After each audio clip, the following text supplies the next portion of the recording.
দখলদার ইসরায়েলে নিজেদের ইতিহাসের সবচেয়ে ভয়াবহ দাবানলের রেশ না কাটতেই এবার প্রবল বৃষ্টিপাতের কারণে ব্যাপক বন্যার সম্মুখীন হল।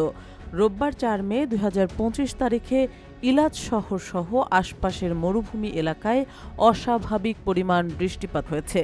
কিবুৎজ সামারে ৩৪ মিলিমিটার এবং কিবুৎজ ইয়োতভাতায় ১৭ মিলিমিটার বৃষ্টিপাত রেকর্ড করা হয়েছে।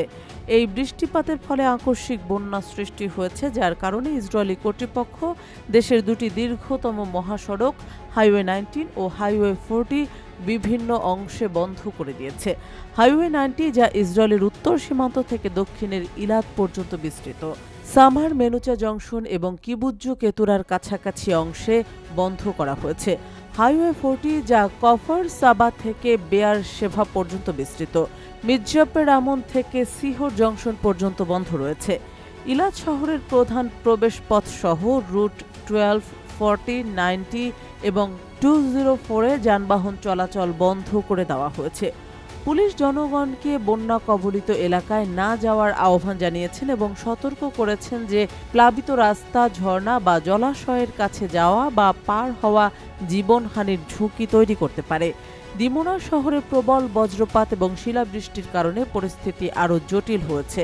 বন্যার কারণে রুট ৪০ এর মির্জাপের আমন থেকে কেতুরা জংশন পর্যন্ত অংশ, আইনগেদি থেকে আরাভা জংশন পর্যন্ত রুট ৯০ এবং সেখান থেকে দক্ষিণ দিকে ইলাদ পর্যন্ত যাতায়াত বন্ধ করে দেওয়া হয়েছে।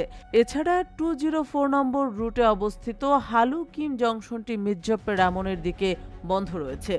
পুলিশ জনগণকে বন্যা কবলিত এলাকায় প্রয়োজন ছাড়া না যাওয়ার আহ্বান জানিয়েছে এবং জরুরি পরিস্থিতিতে ১০০ নম্বরে কল করার পরামর্শ দিয়েছে।